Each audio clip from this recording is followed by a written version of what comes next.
کبھی تو گزرے زمانے کی بات نکلے گی، کبھی تو گزرے زمانے کی بات نکلے گی، کبھی تو نبی پر جان دینے کی بات نکلے گی۔ وہاں خوشیوں کو آنے سے کون روکے گا جہاں نبی کے خاندان کی بات نکلے گی، جہاں نبی کے خاندان کی بات نکلے گی۔ الحمدللہ کافی دیر سے آپ لوگ عطیہ کلام اور منقبت بزرگان دین سماعت کر رہے تھے۔ اب بلا کسی تاخیر ہمارے خصوصی خطیب حضرت علامہ مولانا غفران اللہ صاحب قادری الحمدللہ منبر نور پر اور خطابت کرسی پر تشریف فرما ہے۔ حضرت کی آمد سے پہلے یہ ضرور کہوں گا کہ ہر ابتدا سے پہلے ہر انتہا کے بعد یہ خاموش مجازی تمہیں جینے نہ دے گی، اس جہاں میں رہنا ہے تو قرآن بجا دے، کہہ دے سبحان اللہ۔ کہ ہر ابتدا سے پہلے ہر انتہا کے بعد ذات نبی بلند ہے، ذات خدا کے بعد دنیا میں جتنے بھی ہیں احترام کے قابل ہم سب کو مانتے ہیں مگر مصطفیٰ کے بعد، ہم سب کو مانتے ہیں مگر مصطفیٰ کے بعد۔ عشق ہو تو عشق کا مطلب سمجھ میں آئے گا، عشق ہو تو عشق کا مطلب سمجھ میں آئے گا، ان کا رتبہ جاہلوں کی کب سمجھ میں آئے گا؟ میری مانو تو مصطفیٰ سے عشق کرنا سیکھ لو، اس میں کتنا فائدہ ہے تب سمجھ میں آئے گا۔ آئیے بلا کسی تاخیر نعرے تکبیر اور نعرے رسالت کی گونج سے حضرت کا استقبال فرمائے، ہمارے مہمان خصوصی ہیں، الحمدللہ نعرے تکبیر سے حضرت کا استقبال کریں اور حضرت سے گزارش کروں گا کہ وہ اپنے خطاب سے سامعین کے قلوب کو منور کریں۔ حضرت کا استقبال کر لیں، نعرے تکبیر، نعرے رسالت، ایک ساتھ آواز، نعرے رسالت، سرکار کی آمد، آقا کی آمد، بگی کی آمد، مدنی کی آمد، جشن عید میلاد النبی، جشن عید میلاد النبی۔ سبحان اللہ سبحان اللہ۔ آپ کے سامنے مولانا غفران صاحب۔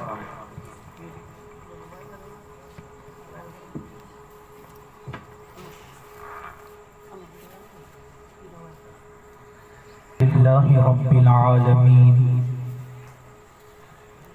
والعاقبۃ للمتقین والصلاة والسلام علی سید الانبیاء والمرسلین وعلى آلہ واصحابہ الطیبین الطاہرین، اما بعد فاعوذ باللہ من الشیطان الرجیم، بسم اللہ الرحمن الرحیم۔ لقد من اللہ علی المؤمنین اذ بعث فیہم رسولا، صدق اللہ العظیم۔ غوث اعظم بمنی بے سرو ساما مددی، قبلہ دی مددی کعبہ ایمان مددی، بگرداب بلا افتاد کشتی ضعیف فانوش کستارات پشتی، بحق خواجہ عثمان ہارون مدد کن یا معین الدین چشتی، مدد کن یا معین الدین چشتی، مدد کن یا معین الدین چشتی۔ منبر پر جلوہ بار عالی رسول حضرت سید علاء الدین باپو صاحب قبلہ، دیگر علماء صد احترام و حاضرین محفل، السلام علیکم ورحمۃ اللہ وبرکاتہ۔ آئیے کچھ سننے سنانے سے پیشتر اپنی اور ساری کائنات کے مرکز عقیدت مکین گنبد خضرا جناب محمد رسول اللہ صلی اللہ تعالی علیہ وسلم کی بارگاہ ذیشان میں جس طریقے سے میں آپ کو پڑھاؤں، پورا مجمع دل کی گہرائیوں سے سستی میں نہیں بلکہ عشق رسول کی مستی میں پڑھنے کی کوشش کرے اور پڑھے الصلاۃ والسلام علیک یا رسول اللہ۔ ایسے نہیں عاشقوں کی طرح آپ کی آواز میں گونج ہونی چاہیے، اور آپ کا انداز اس بات کا اعلان کرا رہا ہو کہ بیٹھنے والا زندہ نبی کا زندہ غلام ہے۔ آپ بہت سٹیچو بن کر بیٹھے ہیں، صوفی صاحب بن کر بیٹھے ہیں، ایسا نہیں، بلکہ یہ محفل ذکر رسول ہے، اور جہاں ذکر رسول ہوتا ہے رحمت خدا کا نزول ہوتا ہے،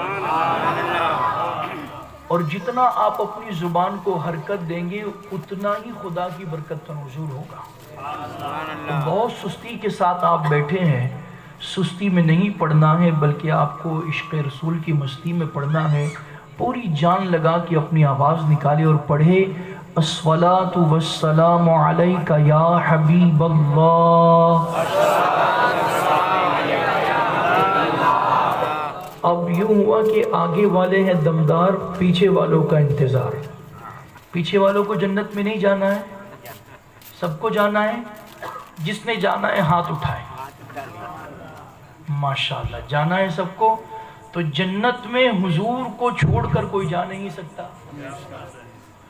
تو جنت میں جانا ہے تو درود پڑھنا ضروری ہے، اس لیے جیسے میں پڑھاؤں آپ لوگ مل کر پڑھے الصلاۃ والسلام علیک یا حبیب اللہ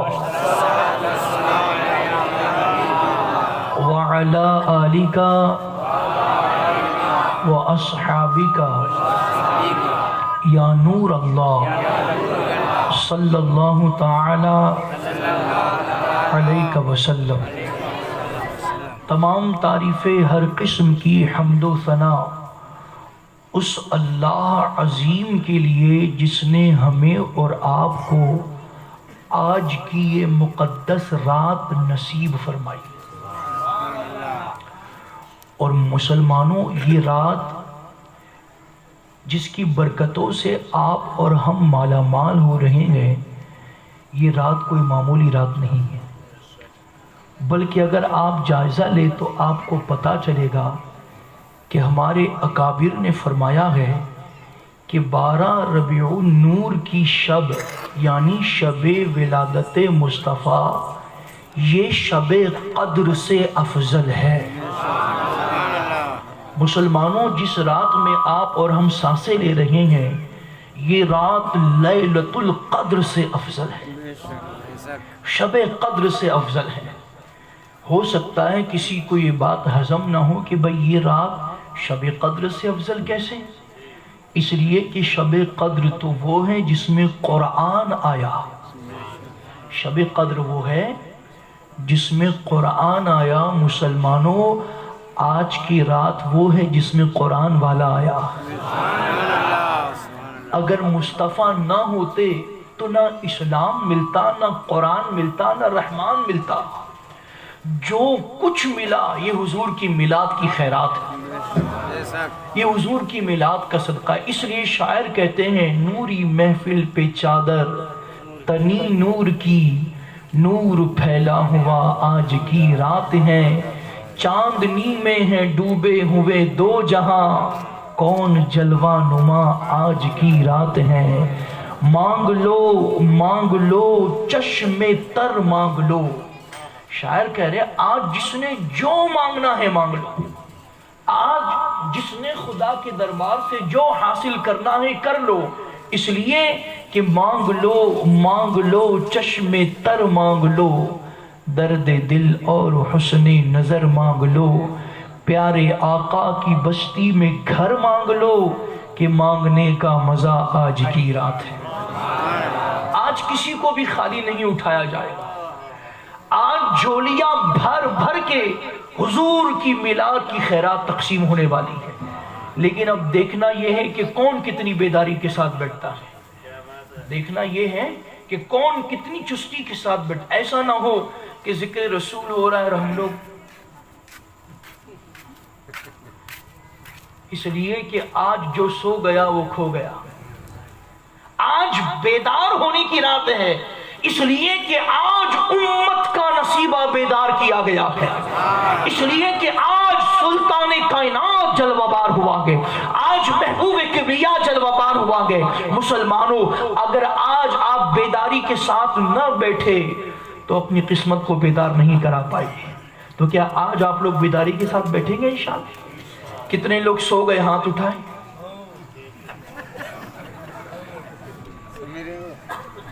یہ پوچھنا بھی اس لیے ضروری ہے کہ پتہ چلے کہ سوئے ہیں یا جاگ رہے ہیں۔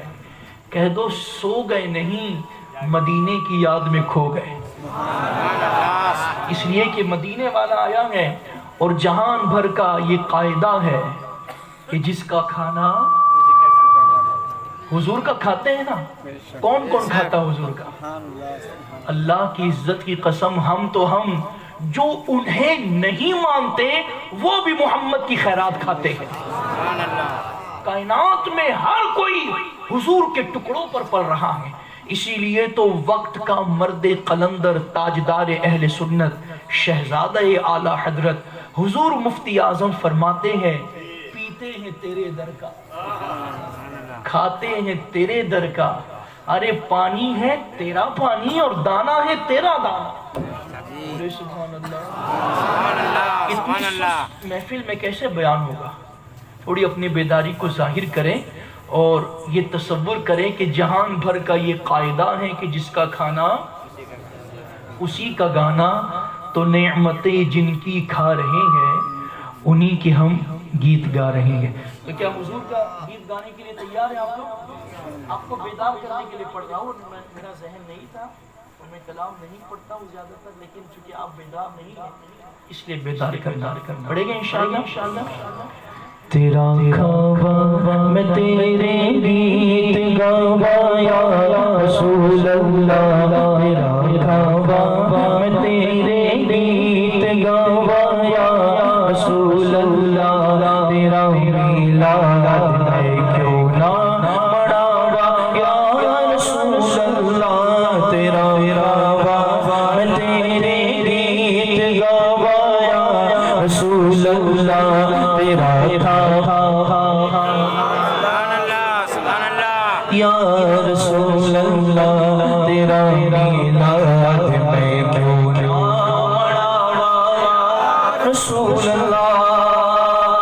حلیمہ سعدیہ حضور کو لے کر اپنے گھر آئے تو عالم یہ ہوا کہ حلیمہ سعدیہ کی بانج بکریوں کے تھنوں میں دودھ بھر گیا۔ جو بکریاں دودھ دینا چھوڑ چکی تھی ان کے تھنوں میں دودھ بھر گیا۔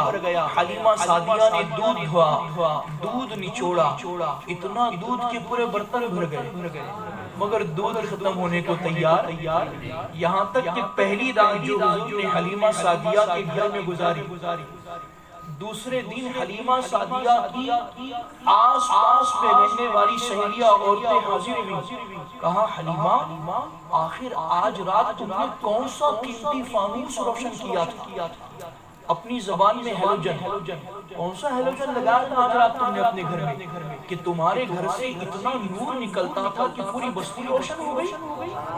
حلیمہ سعدیہ نے کہا میں نے کوئی فانوس، کوئی چراغ روشن نہیں کیا تھا، البتہ یہ سارا نور، یہ ساری روشنی اس محمد کی ہے۔ سبحان اللہ، سبحان اللہ۔ برکت حضور کے آنے سے ظاہر ہوئی تھی۔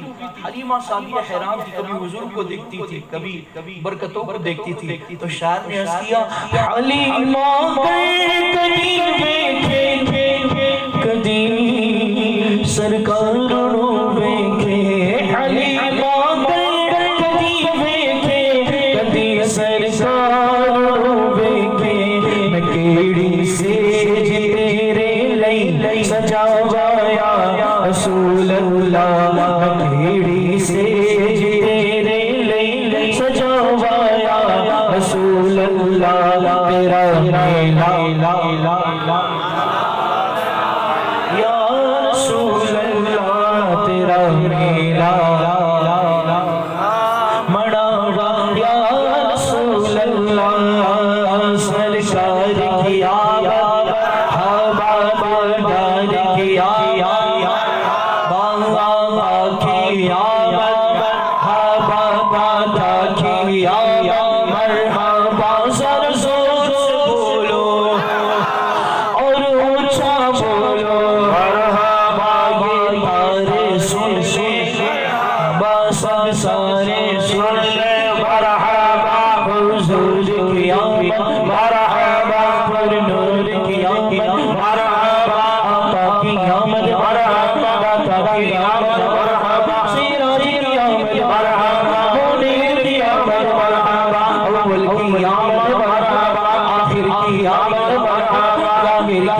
آمد مرحبا، باطن کی آمد مرحبا، یاسین کی آمد مرحبا، طه کی آمد مرحبا، اچھے کی آمد مرحبا، اچھے کی آمد مرحبا، تیرا میلا میں کیوں نہ مناوا یا رسول اللہ، میرا دل بھی چاہتا ہے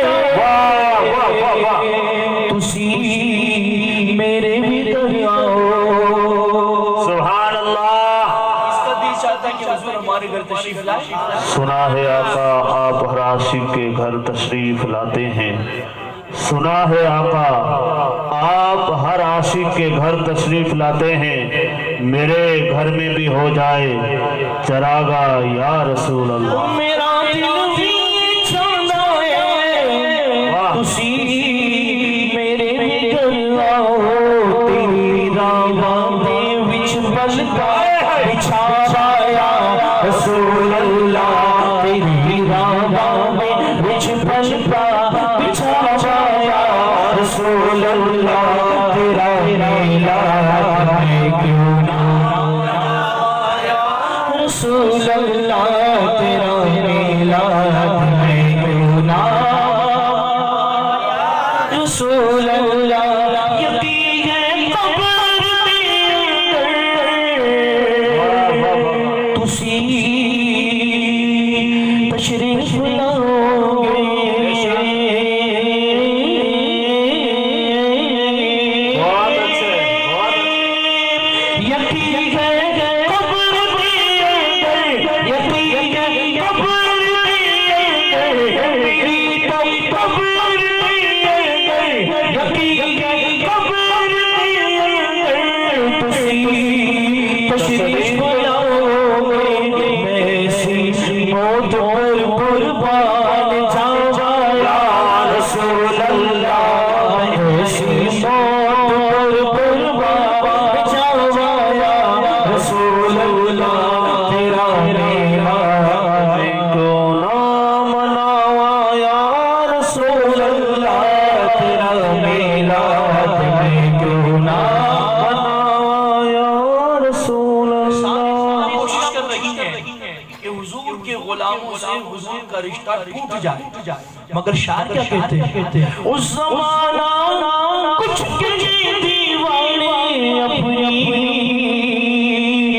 جان دے دیں گے، زمانہ کچھ کچھ دیوانے اپنی جان دے دیں گے، مگر دامن نہ چھوڑے تمہارا یا رسول اللہ، مگر دامن نعرے تکبیر، نعرے رسالت، جشن عید میلاد النبی، سرکار کی آمد، لبیک لبیک لبیک یا رسول اللہ، ہاتھوں کو بلند کرے، لبیک لبیک لبیک یا رسول اللہ، لبیک لبیک لبیک لبیک یا رسول اللہ۔ کچھ کچھ دیوانے اپنی جان دے دیں گے، مگر دامن نہ چھوڑیں گے تمہارا یا رسول اللہ، مگر دامن نہ چھوڑیں گے تمہارا یا رسول اللہ، تیرا میلا میں کیوں نہ یا رسول اللہ، سرکار کی آمد مرحبا، دلدار کی آمد مرحبا، ذرا زور سے بولو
پڑھتے تھے اللہ تاریخ میں ایک جنگ ہوئی ہے، جنگ یمامہ.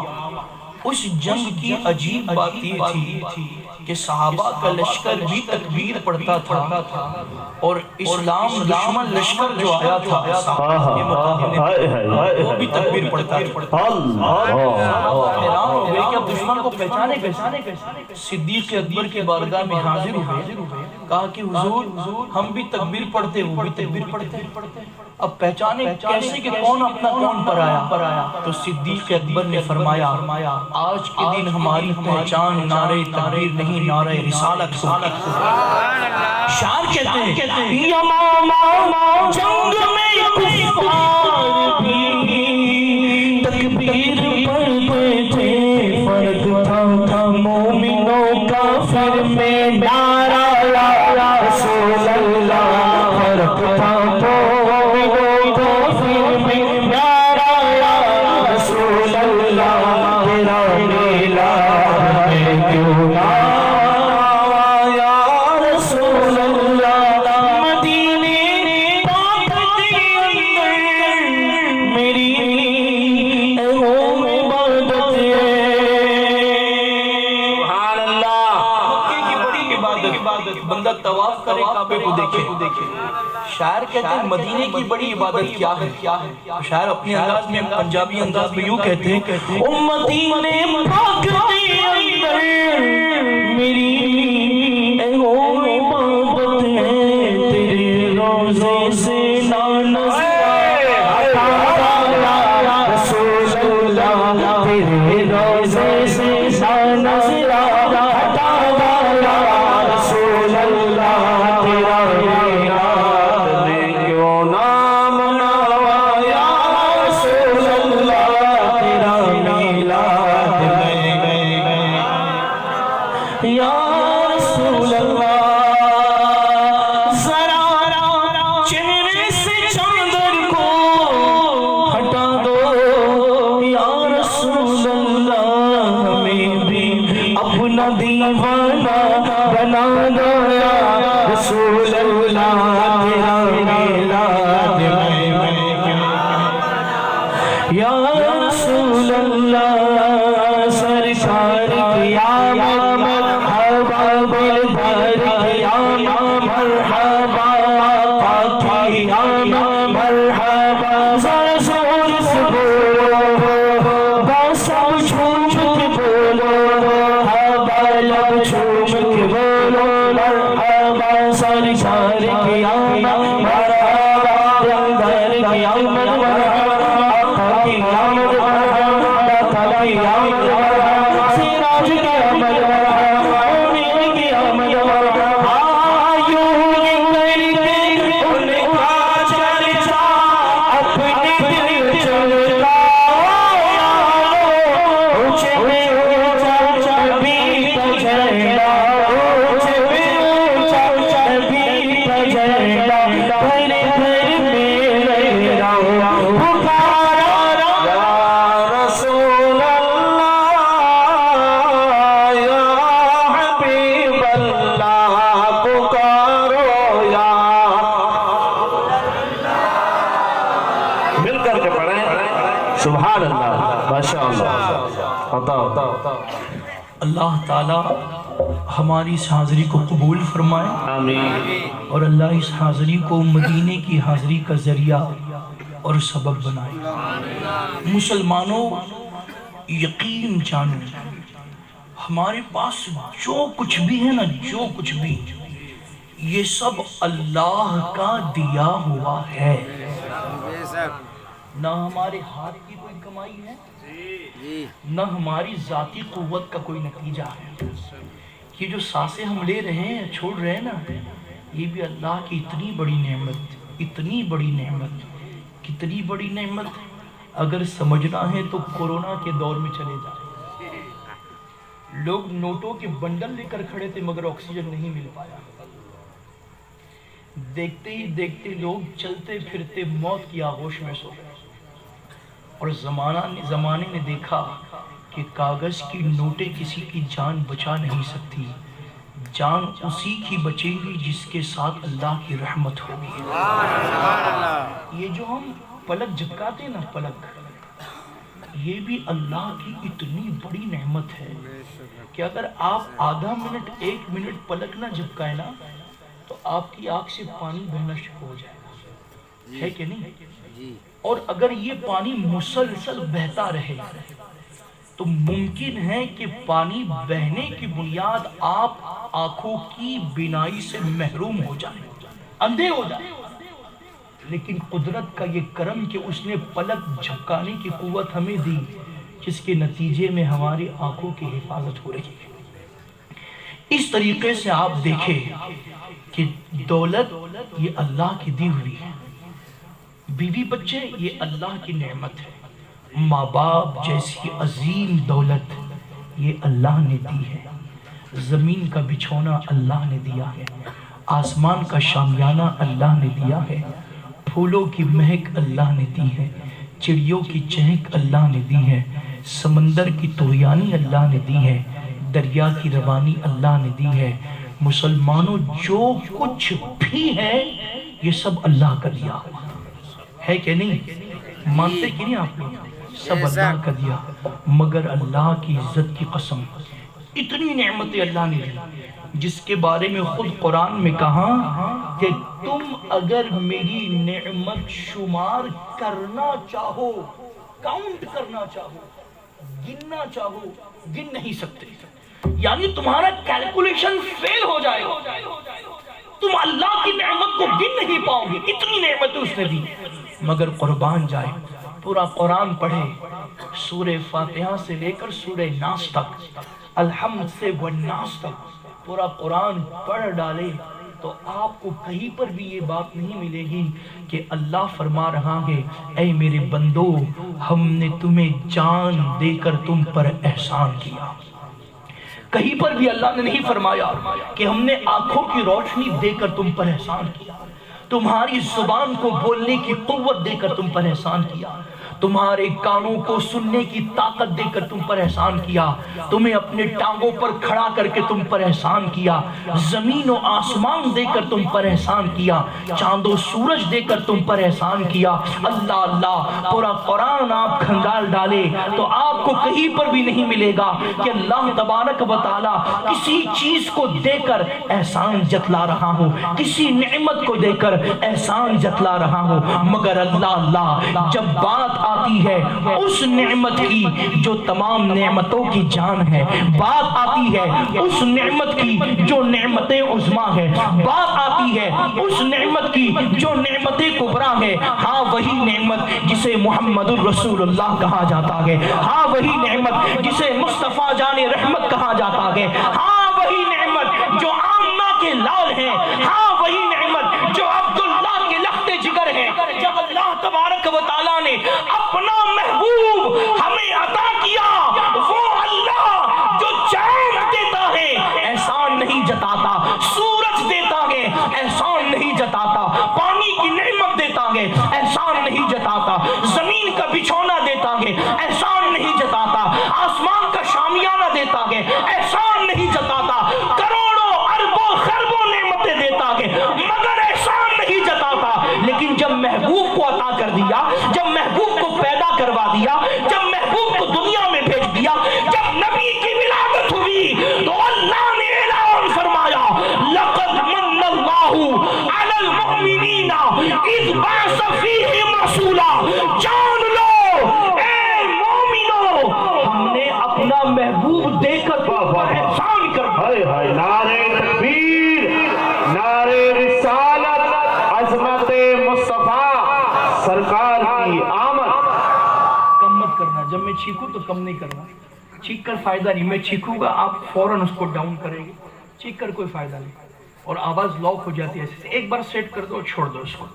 تو اللہ نے اربوں خربوں نعمتیں دی مگر احسان نہیں جتایا، محمد الرسول اللہ کو بھیجا تو احسان جتایا۔ میرے مالک حیران ہوں کائنات میں جو کچھ ہے سب تیرا دیا ہوا ہے، کائنات میں جو کچھ ہے سب تو نے عطا کیا ہے، لیکن مولا سب کچھ دے کر احسان نہیں جتاتا، لیکن جب مصطفیٰ کو بھیجتا ہے، جب اپنے محبوب کو بھیجتا ہے تو مولا احسان جتاتا ہے۔ آخر سبب کیا ہے؟ تو اس سوال کا جواب حدیث قدسی میں ہمیں ملتا ہے، جس میں میرا رب فرماتا ہے اے محبوب، اے پیارے محمد، اے پیارے مصطفیٰ، اگر تجھے پیدا کرنا ہمارا مقصود نہ ہوتا تو نہ ہم زمین کو پیدا کرتے، نہ آسمان کو پیدا کرتے، نہ چاند کو چاندنی دیتے، نہ سورج کو روشنی دیتے۔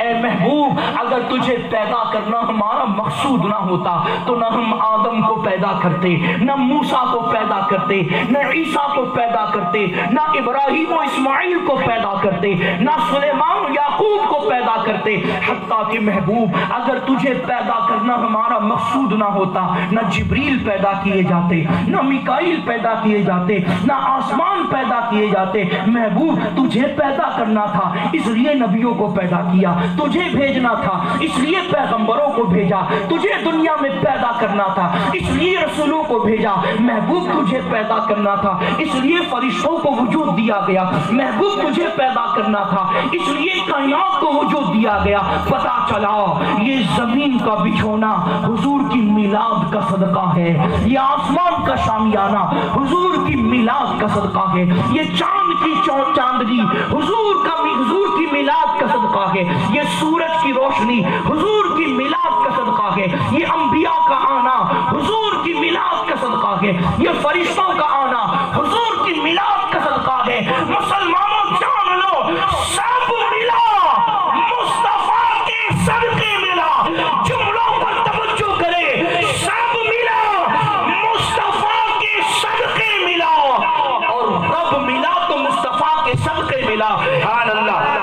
اس لیے کہ آپ غور کریں، آپ فرمائیں گے مولانا سب ملا، حضور کے صدقے ملا، بات سمجھ میں آئی، لیکن رب ملا حضور کے صدقے کیسے ملا؟ تو سنو، حدیث قدسی میں اللہ نے فرمایا محبوب یہ تو کائنات ہے، یہ تو زمین و آسمان ہے، یہ تو چاند و سورج ہے، یہ تو انبیاء ملک ہے۔ محبوب اگر تجھے پیدا کرنا ہمارا مقصود نہ ہوتا تو ہم اپنی ربوبیت کا اظہار نہیں کرتے، اپنے رب ہونے کا اعلان بھی نہیں کرتے۔ پتا چلا سب ملا، نبی کے صدقے ملا، اور سب کا رب ملا تو نبی کے صدقے ملا۔ یہ اسلام نبی کا وسیلہ، یہ اسلام نبی کا صدقہ، یہ اسلام میلاد کا صدقہ، یہ قرآن نبی کی میلاد کا صدقہ۔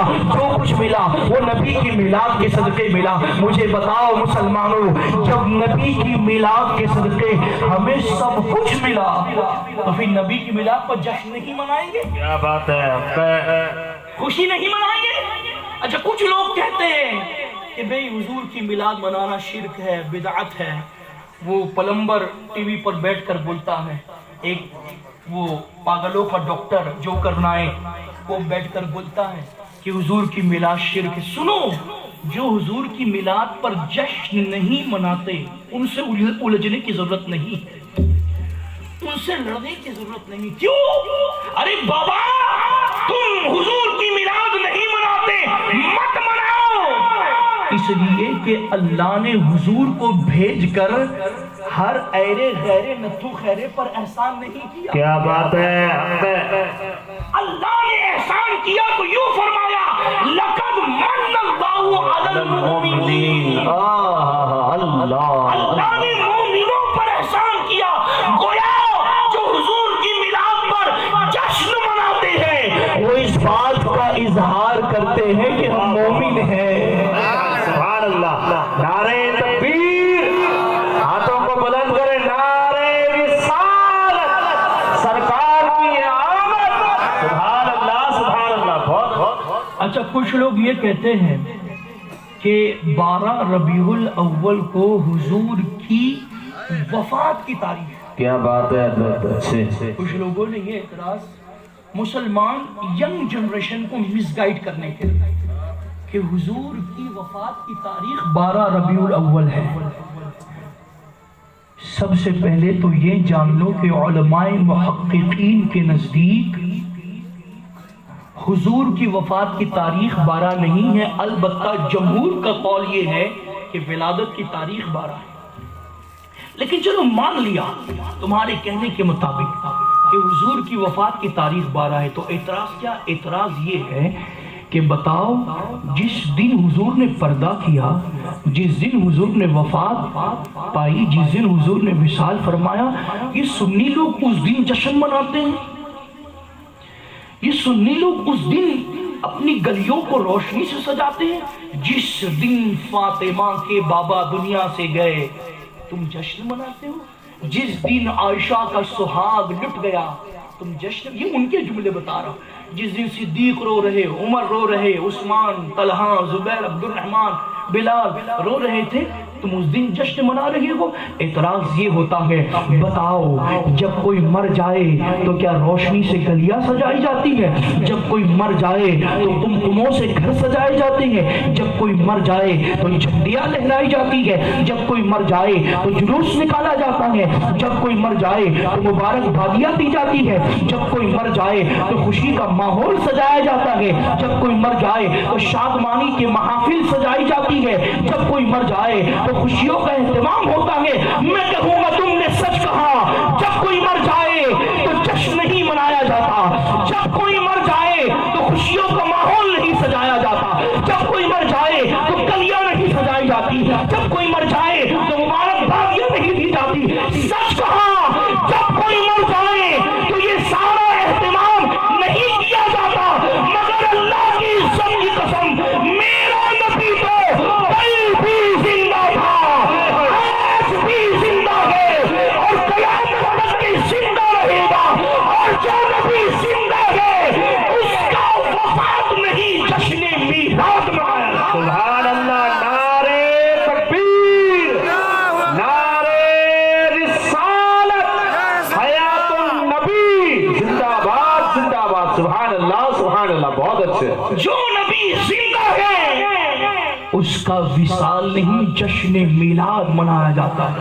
اب آپ کہیں گے کہ مولانا کوئی دلیل بھی ہے کہ حضور زندہ ہے؟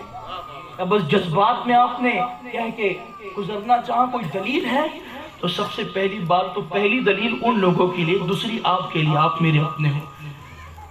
آپ نے دیکھا ہوگا کہ سورج بھری دوپہر میں اپنی آن بان شان کے ساتھ آسمان پر جلوہ بار ہے نا، ہے کہ نہیں؟ اب کوئی نابینا آدمی دوپہر کے وقت نے اپنے گھر سے نکلا اور وہ کہتا ہے کہ یار آج تو سورج نکلا ہی نہیں، آج تو اندھیرا ہی اندھیرا، سورج نکلا نہیں، تو آپ کہیں گے بابا تو عقل کا اندھا ہے، تیری آنکھوں کی روشنی ختم ہو چکی ہے، اس لیے تو بھری دوپہر میں سورج کا انکار کر رہا ہے۔ لیکن کسی اندھے کے انکار سے کیا سورج کے وجود کا انکار ہو جائے گا؟ اگر کوئی کہتا کہ نبی زندہ نہیں ہے، معاذ اللہ، اس کے انکار سے نبی کی زندگی پر کوئی فرق نہیں پڑتا، اس لیے کہ آقا کریم صلی اللہ علیہ وسلم تو تمام نبیوں کے سلطان ہیں۔ دیگر انبیاء کے بارے میں میرے آقا نے فرمایا انما حرم علی الارض ان تأکل الاجساد الانبیاء فنبی اللہ حی یرزق۔ میرے آقا فرماتے ہیں اللہ نے زمین پر حرام کر دیا کہ وہ نبیوں کے جسموں کو کھائے، وہ انبیاء کے جسموں کو کھائے، زمین پر حرام ہے، خبردار نبی کا جسم مت کھانا، زمین پر حرام ہے، خبردار رسول کا جسم مت کھانا، پیغمبر کا جسم مت کھانا۔ پھر نتیجہ کیا ہے؟ نبی نے فرمایا فَنَبِيُّ اللَّهِ حَيٌّ، جو اللہ کا نبی ہے وہ اپنی قبر میں زندہ ہے، وہ نبی ہی نہیں جو مر کے فنا ہو جائے، وہ نبی ہی نہیں جو وصال کے بعد مٹ جائے، جو فنا ہو جائے، جو نبی ہوگا لازم ہے موت کے بعد بھی زندہ ہوگا، وصال کے بعد بھی زندہ ہوگا، انتقال کے بعد بھی زندہ۔ ارے نبی تو نبی ہے، نبی کی حدیث ہے جس کو تم بھی اپنے درس میں پڑھاتے ہو، تم بھی اپنے مدرسے میں پڑھاتے ہو اور کہتے ہو وہ حافظ قرآن جو عامل ہائے ہائے سبحان اللہ، وہ حافظ قرآن جو عامل قرآن بھی ہے، یعنی قرآن پر عمل بھی کرتا۔ تم درس دیتے ہو کہ ایسا حافظ قرآن مر کر قبر میں جائے تو اس کا بدن قبر میں سلامت رہتا ہے. کیا بات ہے، سبحان اللہ.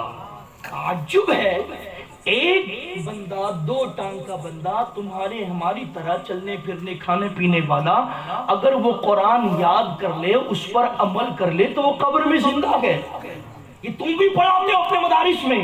تعجب کی بات ہے مسلمانوں، توجہ، وہ بندہ جس نے رٹ کر قرآن اپنے سینے میں بسایا وہ قبر میں زندہ ہے. وہ مصطفیٰ جس کے سینے پر قرآن نازل ہوا ہے، وہ نبی جس کے سینے پر اللہ کا کلام اترا ہے، وہ نبی جس کے سینے پر اللہ کی وحی آئی ہے. ارے رٹنے والا حافظ قرآن اگر قبر میں زندہ ہے، وہ مصطفیٰ جو خود صاحب قرآن ہے وہ قبر میں کیوں زندہ نہیں ہوگا؟ بریلی کا تاجدار عقیدہ دے رہا ہے، زندہ ہے واللہ، زندہ ہے واللہ، میری چشم عالم سے چھپ جانے. سبحان اللہ. نعرہ تکبیر، نعرہ رسالت، سرکار کی آمد، جشن عید میلاد النبی. سبحان اللہ. اللہ کا نبی اپنی قبر میں زندہ ہے. آپ کہیں گے مولانا یہ زمین ہے، زمین، یہ زمین بڑے بڑے سرماؤں کی ہڈیوں کو گلا دیتی ہے. اس زمین کے اندر بڑے بڑے صاحب طاقت، صاحب قوت کو جب دفن کیا جاتا ہے تو چند دنوں کے، مہینوں کے اندر اندر ان کا بدن، ان کی ہڈیاں گل جاتی ہیں. اللہ. آپ کہہ رہے ہیں نبی زندہ ہے قبر میں، بڑے بڑے پہلوان طاقتور زندہ نہ رہ سکے، اور آپ کہہ رہے ہیں نبی زندہ.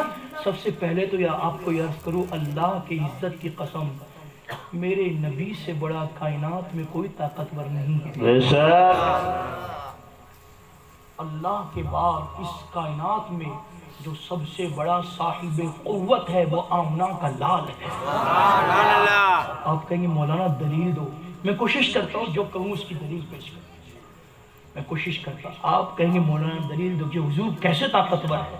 تو سنو، آپ میں سے کوئی بہت بڑا پہلوان آ جائے، کوئی بہت بڑا پہلوان جس کی طاقت کو پورا آپ کا شہر مانتا ہے، گاؤں مانتا ہے، وہ آ جائے میرے پاس اور میں کہوں یہ نوٹ ہے، یہ 100 کا نوٹ ہے، میں وہ پہلوان کو کہوں لو یہ نوٹ لو، اور اس نوٹ کو ایک ہاتھ سے 2 ٹکڑے کر کے بتا دو. وہ پہلوان کو بلاؤ اور کہوں کہ ایک ہاتھ سے اس نوٹ کو 2 ٹکڑے. تو وہ پہلوان بہت کوشش کر کے نوٹ کو ایسے مروڑ تو دے گا، ایسے تو کر دے گا، لیکن 2 ٹکڑے نہیں کر. قربان جائے، بڑے سے بڑا طاقت والا ایک ہاتھ سے نوٹ کو 2 ٹکڑے، کاغذ کو 2 ٹکڑے نہیں کر سکتا، لیکن میرا نبی ہاتھ تو بڑی بات ہے، صرف انگلی کا اشارہ کرتا ہے تو چاند کے 2 ٹکڑے. بولے سبحان اللہ، سبحان اللہ. ارے بڑے سے بڑا باڈی بلڈر ایک کاغذ کا ٹکڑا ایک ہاتھ سے توڑ نہ سکے، لیکن یہ آمنہ کا لال ہے، یہ نبیوں کا سلطان ہے، یہ محبوب کبریا ہے جو ایک انگلی کا اشارہ کرتا ہے تو چاند کو 2 ٹکڑوں میں. سبحان اللہ، سبحان اللہ. اور اس سے بڑا چیلنج، اس سے بڑا چیلنج، اگر کسی نے توڑ بھی دیا، نوٹ کو ایسے پھاڑ دیا، میں کہوں گا ذرا اس کو آپ جوڑ کے بتا دیں. ساری طاقت ٹیکنالوجی یہ مشکل. ہاں بات یہ الگ ہے کہ فیویکول کا استعمال نہیں کرنا، فیویکوئک کو یوز نہیں کرنا، ایسے ہی جوڑ کے بات. کسی کا لال یہ کام نہیں کر سکتا، لیکن یہ آمنہ کا لال توڑتا بھی ہے اور جوڑتا بھی ہے. سبحان اللہ. صرف یہی نہیں بلکہ ڈوبا ہوا سورج جسے کائنات کی کوئی طاقت دوبارہ اگا نہیں سکتی، مگر اس ڈوبے ہوئے سورج کو مصطفیٰ پلٹا کے بتاتے ہیں اس کائنات میں خدا کے بعد سب سے بڑا کوئی طاقت و قوت والا ہے تو وہ آمنہ کا لال ہے، وہ عبداللہ کا لخت جگر ہے، وہ نبی ہے، وہ رسول ہے، وہ ہمارے آقا ہے جن کی شان یہ ہے یا صاحب الجمال من وجهك المنير لقد نور القمر لا يمكن الثناء كما كان حقه بعد خدا بزرگ توئی قصہ میرا ذہن تھوڑا سا حضور کی طاقت پر کچھ بولنے کی اجازت چاہتا ہے. جی بتاؤ. سبحان اللہ. بات یہ سے نکلی حضور سے زیادہ طاقتور کوئی نہیں. ایک دن رکانہ پہلوان بہت بڑے نامی گرامی پہلوان تھے اس لیے بڑھو کہ بعد میں وہ مسلمان ہو گئے, پہلے صرف پہلوان, اور انہوں نے حضور کو چیلنج دیا. حضور کو چیلنج, کیا چیلنج؟ چونکہ رکانہ پہلوان کی طاقت اتنی مشہور تھی کہ وہ ایک وقت میں 100 پہلوانوں سے لڑتے تھے.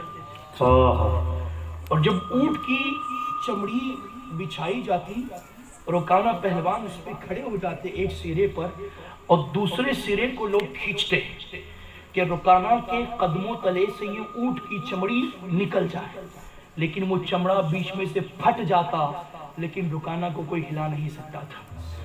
انہوں نے چیلنج دیا کہ اگر مصطفیٰ مجھ سے کشتی لڑے اور مجھے پچھاڑ دے تو میں مان لوں گا کہ اللہ کے سچے نبی ہے. بولو سبحان اللہ. جاگ رہے ہیں نا؟ بھوک لگی؟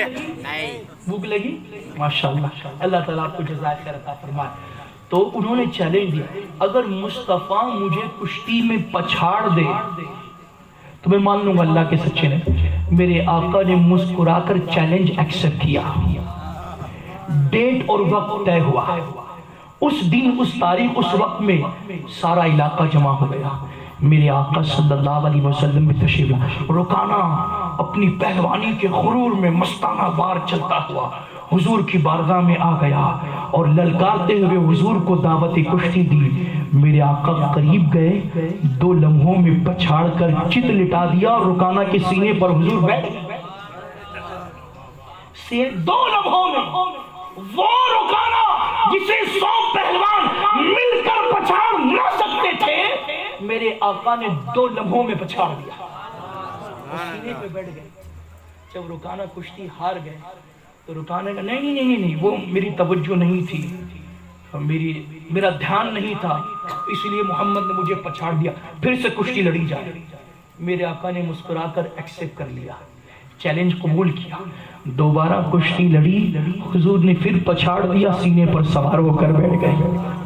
رکانہ نے پھر انکار کیا, نہیں, تیسری مرتبہ کشتی لڑی جائے.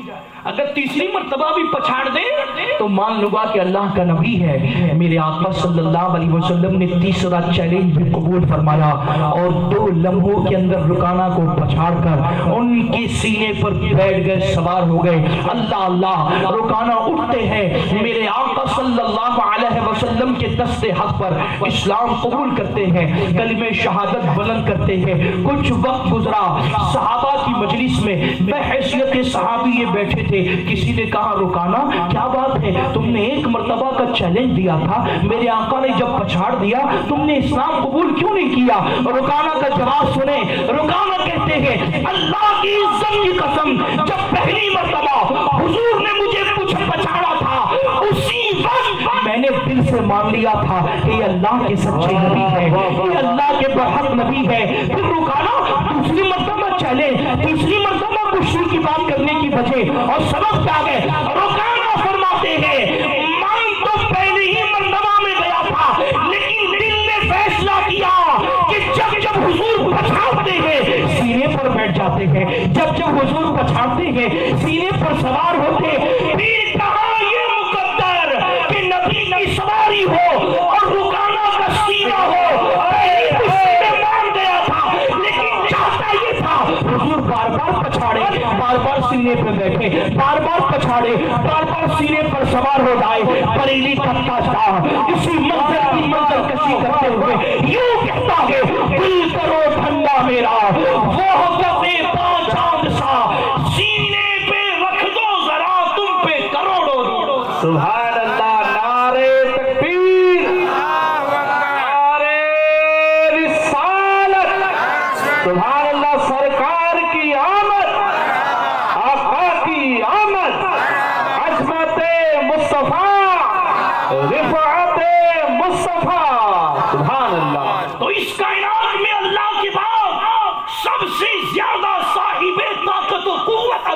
ہے تو اسے محمد الرسول اللہ کہا جاتا ہے۔ تو ایک بات تو طے ہے کہ حضور بہت بڑے طاقتور تھے، لیکن پھر بھی تمہارا اعتراض ہے کہ مولانا زمین بڑے بڑے سرماؤں کی ہڈیوں کو گلا دیتی ہے، پھر حضور کیسے زندہ ہے؟ تو میں آپ سے سوال کرنا چاہوں گا، آپ میں کتنے ایسے لوگ جو کھیتی کرتے؟ ہاتھ اٹھائے، اٹھائے۔ کھیتی کرنا بھی حضرت آدم کی سنت ہے یار، سبحان اللہ۔ کھیتی کرتے ہیں نا؟ مجھے بتائے، جب کھیتی کرتے ہوئے آپ اپنے کھیت میں دانا بیج بوتے ہیں، ٹھیک ہے، تو کیا اس بیج کو زمین گلا کے ختم کر دیتی ہے؟ جواب دیں، کیا کرتی ہے؟ اس بیج کو زمین پالتی ہے اور پال کر اسے کوپل کی شکل میں اگاتی ہے۔ کوپل نہیں سمجھتا آپ لوگ؟ کوپل بعد میں پھر وہی کوپل پودا۔ میں حیران ہوں، تمہارا اعتراض ہے کہ زمین بڑے بڑے سرماؤں کی ہڈیوں کو گلاتی ہے، پھر اس نے بیج کیوں نہیں گلایا؟ اس نے دانا کیوں نہیں گلایا؟ تو آپ کہیں گے مولانا سیدھی سی بات ہے، زمین اللہ کا حکم مانتی ہے، اللہ جسے چاہے زمین اسے گلا دیتی ہے اور جسے چاہے زمین اس کو پالتی ہے۔ ارے نادانو، تم ایک بیج بوتے ہو، ایک دانا ڈالتے ہو تو زمین اس کو پالتی ہے۔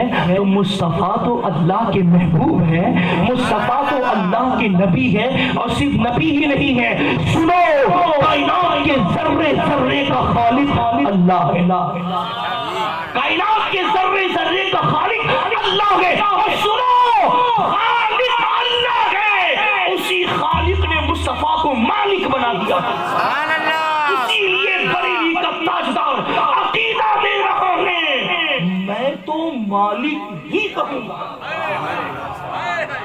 تم کچھ بھی کہو، تمہاری پھوٹی قسمت، لیکن میں تو مالک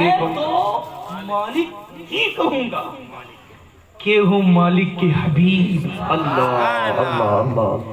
آپ نے دیکھا ابھی میں مولانا صاحب کے حجرے میں تھا، کہاں گئے مولانا صاحب کے حجرے میں تھا، تو مولانا صاحب کی بوتل ایک رکھی ہوئی تھی پانی کی، تو میں نے اس کو اٹھا کر پینا چاہا، تو میں نے مولانا سے عرض کیا حضرت اجازت دیجیے کہ میں پانی پیوں، تو حضرت نے لجاجت کے ساتھ کہا کہ حضرت حجرے میں جو کچھ ہے وہ سب آپ کا ہے۔ حالانکہ میری پہلی ملاقات نا ان کی میری پہلی ملاقات، لیکن انہوں نے کیا کہا، حضرت حجرے میں جو ہے وہ سب آپ کا ہے، اجازت نہ لو۔ یار پہلی ملاقات میں یہ مجھے اتنی اجازت دے دے تو مصطفیٰ وہ ہے جس کے صدقے میں کائنات بنی ہے۔ اس رب نے خالق تو اپنے آپ کو بنا دیا، لیکن مالک مصطفیٰ کو بنا دیا۔ سبحان، یہی سبب ہے اللہ کی عزت کی قسم قیامت کے دن نبی اجازت نہ دے تو کسی کا باپ بھی جنت میں نہیں جا سکتا۔ کیا بات ہے حضرت، بہت اچھا۔ نبی تو نبی ہے، ارے علی جس کو اجازت نہ دے، علی جس کو اجازت نہ دے، اللہ کی عزت کی قسم اس کا باپ بھی جنت میں نہیں جا سکتا۔ اور سنو، عقیدے کی بات لے کر چلو، علی کس کو اجازت دے؟ کیا بات ہے، کیا بات ہے، کیا بات ہے، اجازت دیں گے۔ ایک مرتبہ مولا علی اور صدیق، بات اس لیے عرض کر رہا ہوں کہ آج ہمارے معاشرے میں شیعت کی بدبو داخل کرنے کی کوشش کی جا رہی ہے، اس لیے میں عرض کرتا چلو، صدیق اکبر مولا علی بیٹھے ہوئے ہیں، صدیق اکبر مولا علی کو دیکھ کر مسکرا دیا۔ مولا علی نے کہا بھائی صدیق کیوں مسکراتے ہیں؟ تو صدیق اکبر نے فرمایا کہ مجھے حضور کی ایک بات یاد آ گئی۔ کہا کہ کیا بات ہے؟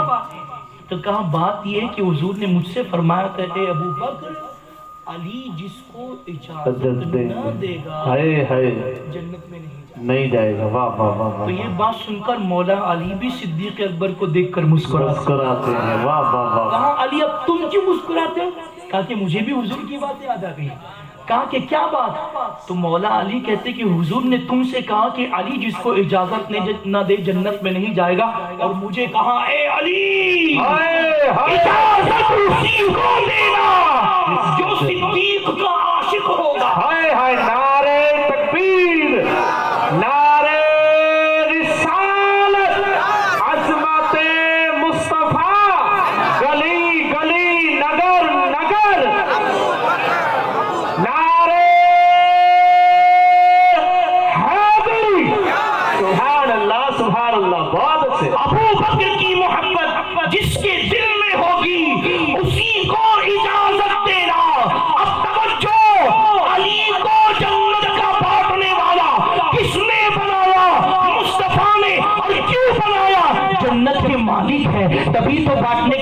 گرا دے رہے ہیں تو بریلی کا تاجدار کہتا ہے میں تو مالک ہی کہوں گا کہ ہو مالک کے حبیب، یعنی محبوب و محب میں نہیں میرا تیرا، محبوب جو کچھ ہے وہ سب تیرا ہے، تیرے صدقے میں پیدا کیا گیا ہے۔ اللہ اللہ، نبی زندہ ہے، اس لیے مسلمانوں کسی پلمبر کسی جوکر کی باتوں میں آنے کی ضرورت نہیں ہے، عقیدہ اپنا درست رکھنا، نبی زندہ ہے، اور جب نبی زندہ ہے تو زندوں کی وفات نہیں منائی جاتی، زندوں کا وصال نہیں منایا جاتا، زندوں کا جشن میلاد منایا جاتا ہے۔ اور پھر کیسے منایا جاتا ہے، اس کا طریقہ بھی اللہ نے ہمیں دیا ہے۔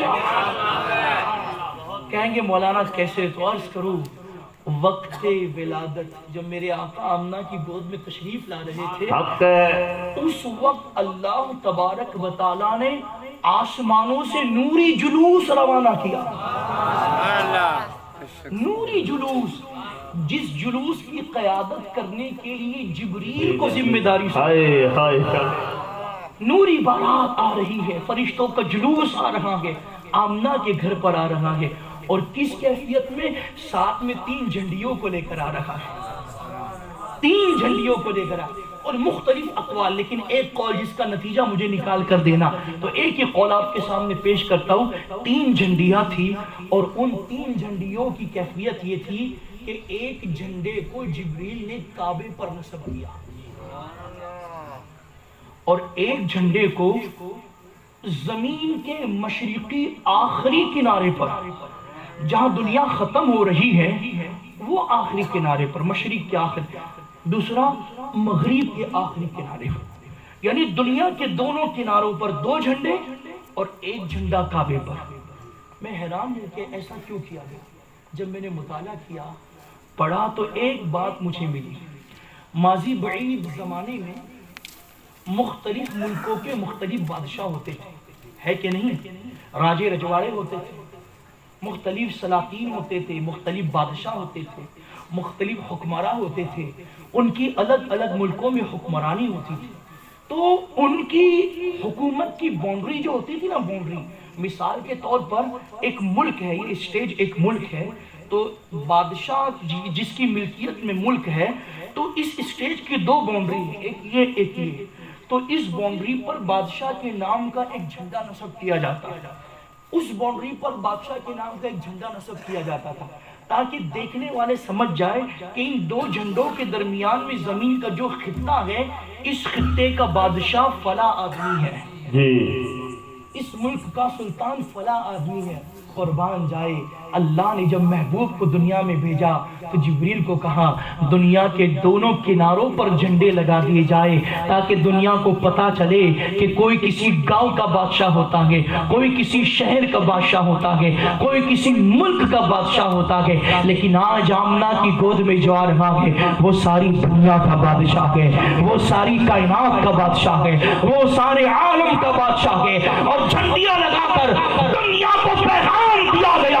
ایک دور وہ آئے گا کہ نبی کی میلاد پر جھنڈیاں لہرانے کو بدعت قرار دیا جائے گا، لیکن پہلے ہی اہتمام کر کے قدرت نے جواب دے دیا کہ اگر تمہیں کوئی کہے نبی کی میلاد پر جھنڈے لہرانا یہ بدعت ہے، تو پڑھ کر جواب دے دینا یہ بدعت نہیں ہے، جبریل کی سنت ہے۔ سبحان اللہ، سبحان اللہ، نعرہ تکبیر، نعرہ رسالت، جشن عید میلاد النبی، جشن ولادت مصطفیٰ، سبحان اللہ۔ اور پھر یار لوگ اپنی اپنی پارٹیوں کے جھنڈے لگاتے ہیں نا، اپنی اپنی پارٹیوں کا، اور بتاتے کہ میں فلاں پارٹی کا آدمی ہوں۔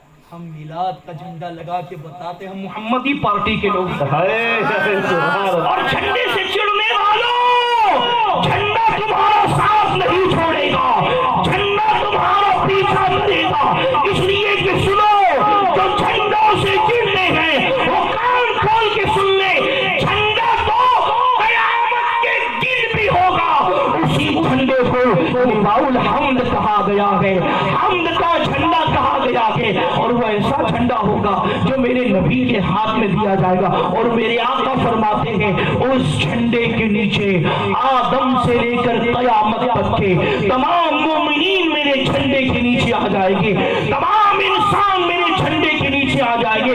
گویا پتہ چل رہا ہے قیامت کے دن کی جھنڈوں سے نجات نہیں ہے۔ ہاں یہ ضرور بات ہوگی، جو حضور کا نہ ہوگا وہ قیامت میں حضور کے جھنڈے کے نیچے نہیں آئے گا۔ ہم دنیا میں جھنڈے لہرا کر بتا رہے ہیں، ہم دنیا میں بھی جھنڈے والے ہیں اور قیامت کے دن بھی جھنڈے والے ہوں گے، اور پھر عالم یہ ہوگا، خلد میں ہوگا ہمارا داخلہ اس شان سے یا رسول اللہ کا نعرہ لگا دیا۔ نعرے رسالت، نعرے رسالت۔ مجھے بولنا کب تک یہ بتا دے تاکہ میں وہ حساب سے اپنا ٹائم سیٹ کر دوں۔ 12:30 ہو رہے، کب تک بولنا؟ ٹرین مل جائے بس اتنا ہو، ٹھیک ہے؟ تو کب تک بولنا مجھے بتا دے، کیونکہ آخر میں نصیحت مجھے کرنا، ٹھیک ہے؟ تو اللہ کے حبیب صلی اللہ علیہ وسلم اتنی بڑی نعمت اللہ نے ہمیں عطا کی۔ اور یاد رکھو میلاد کا ذکر، اچھا میلاد کا ذکر کیا؟ جو لوگ کہتے ہیں نا میلاد شرک ہے، شرک ہے، شرک ہے، شرک ہے، شرک ہے، انہوں نے سمجھا ہی نہیں کہ میلاد کیا، انہوں نے سمجھا ہی نہیں۔ اگر سمجھ جائے تو وہ شرک نہیں مانیں گے، بلکہ چیلنج کرتا ہوں اللہ کی عزت کی قسم، شرک کی جڑوں کو اگر کاٹنا ہے حضور کی میلاد منانے والے بن جاؤ۔ آپ کہیں گے کیسے؟ تو سمجھیں گے کہ آپ لوگ بولو کچھ سمجھنے کی کوشش کریں گے۔ شرک کہتے کس حد؟ شرک کسے کہتے ہیں؟ اللہ کی ذات یا اللہ کی صفات میں کسی کو شریک کر دینا، اس کو کہتے ہیں شرک۔ مثال کے طور پر اللہ کی یہ شان ہے کہ وہ جنت کا خالق ہے۔ کیا ہے؟ بولو نا، کیا ہے؟ پیچھے والو بولو۔ سو گئے؟ سو گئے؟ ہاتھ اٹھا کر اپنی بیداری کا ثبوت دیں۔ آگے والے نہیں اٹھائیں گے ہاتھ، ایسا سب اٹھائے اور بیداری کا ثبوت۔ واہ واہ، سبحان اللہ۔ ایک مرتبہ کہے سبحان اللہ، اور بلند آواز سے بلند آواز سے۔ جب حسن تھا ان کا جلوہ نما نما، واہ واہ واہ، انوار کا عالم کیا ہوگا جب حسن تھا ان کا جلوہ نما، انوار کا عالم کیا ہوگا۔ کون کون ہے جو حضور پر قربان ہونے کے لیے تیار؟ سب قربان ہونے کے لیے تیار ہیں؟ پہلے یہ بتاؤ کہ آپ نے حضور کو دیکھا ہے؟ حضور کو دیکھا ہے؟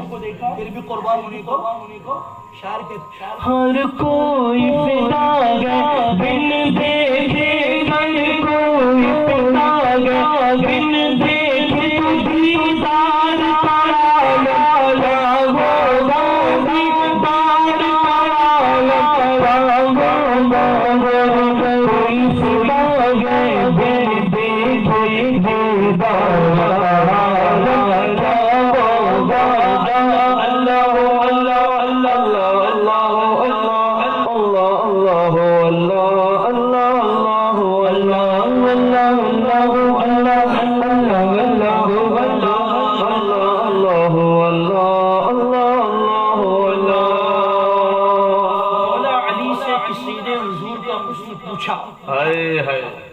بلکہ بطور خاص ابرو کے بارے میں کہ حضور کی ابرو ملی ہوئی تھی یا بیچ میں خلا کی گیپ تھی دوری۔ مولا علی نے جواب دیا، کیوں پتا ہے؟ مولا علی نے کہا کہ حضور کے چہرے سے اتنا نور پھوٹتا تھا کہ ہم نے آنکھیں جما کر حضور کو دیکھا ہی نہیں۔ اور عائشہ صدیقہ ایک مرتبہ چاند کو دیکھتی ہے تو شاعری کرتے ہوئے یوں کہتی ہے، چاند تو رات میں کتنا جگمگاتا ہے نا اللہ، لیکن سن تو رات میں چمکتا ہے، میرا چاند تو راتوں دن چمکتا ہے۔ سبحان اللہ، سبحان اللہ۔ تو حضور کا چہرہ دیکھ پانا یہ کوئی چھوٹی بات نہیں ہے، یہ ممکن نہیں۔ تو پھر کیا کریں؟ تو شاعر کہتے ہیں قدموں میں جبھی کو رہنے دو چہرے کا تصور مشکل ہے ان کے قدموں میں اپنی جبھی کو رہنے دو چہرے کا تصور مشکل ہے جب چاند سے روشن شیری ہے جب چاند سے روشن شیری ہے تو رخسار کالا ہوگا رخسار کالا ہوگا کوئی فدا ہے بن دیکھے تو بیدار کالا ہوگا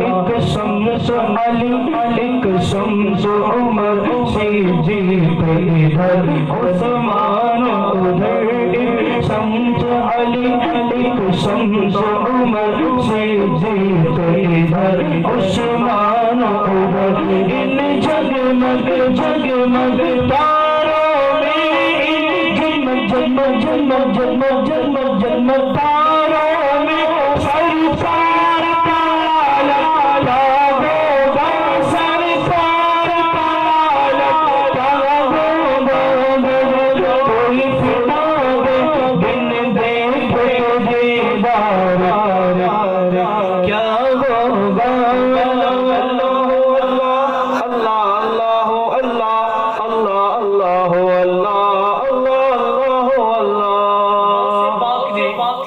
غوث پاک نے ایڑی ماری اور کہا قم بإذن اللہ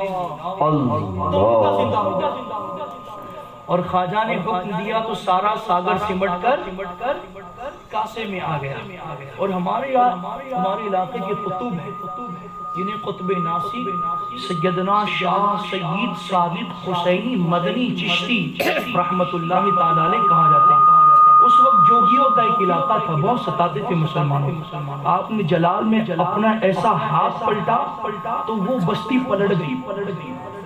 آج بھی وہاں کنسٹرکشن کے دوران جب کھدائی ہوتی تو الٹے برتن نکلتے۔ تو یہ اللہ والوں کی شان ہے۔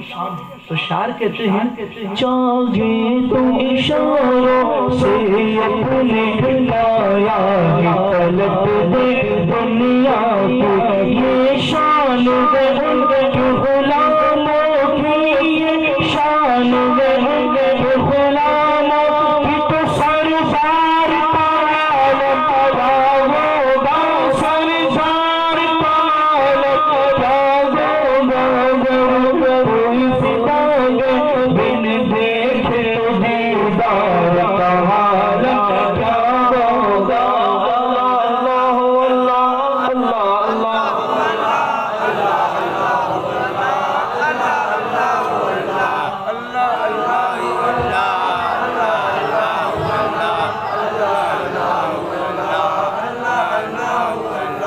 اللہ کے پیارے رسول صلی اللہ علیہ وسلم اپنی قبر میں زندہ ہے، اور زندہ نبی کا جشن مناؤ مسلمانوں، وفات نہ مناؤ مسلمانوں۔ لیکن اب وقت چونکہ میرا ختم ہو رہا ہے، اس لیے میں چلتے چلتے مزید دلائل کی طرف نہ بڑھتے ہوئے چند اصلاحی باتیں عرض کر کے اپنی گفتگو کو اختتام کی طرف لے کر جاؤں۔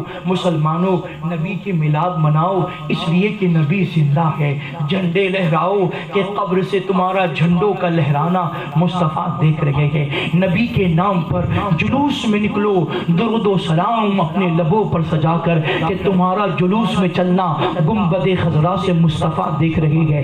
آقائے کریم صلی اللہ علیہ وسلم کی میلاد کا لنگر کھلاؤ اس لیے کہ گنبد خضرا سے حضور تمہیں دیکھ رہے ہیں۔ لیکن مسلمانوں یاد رکھو، جو مصطفیٰ تمہیں جھنڈے لہراتے ہوئے دیکھ رہے ہیں، جو مصطفیٰ تمہیں درود و سلام پڑھتے ہوئے دیکھ رہے ہیں، جو مصطفیٰ تمہیں لنگر کھلاتے ہوئے دیکھ رہے ہیں، وہی مصطفیٰ تمہیں اس وقت بھی دیکھ رہے ہیں جب رات کی تنہائی میں 3 3 بجے تک بڑی بڑی اسکرین والے موبائل پر تم کسی کے ننگے بدن دیکھتے ہو، تم کسی کی عریہ تصاویر دیکھتے ہو، تم کسی کے زنا کے مناظر دیکھتے ہو۔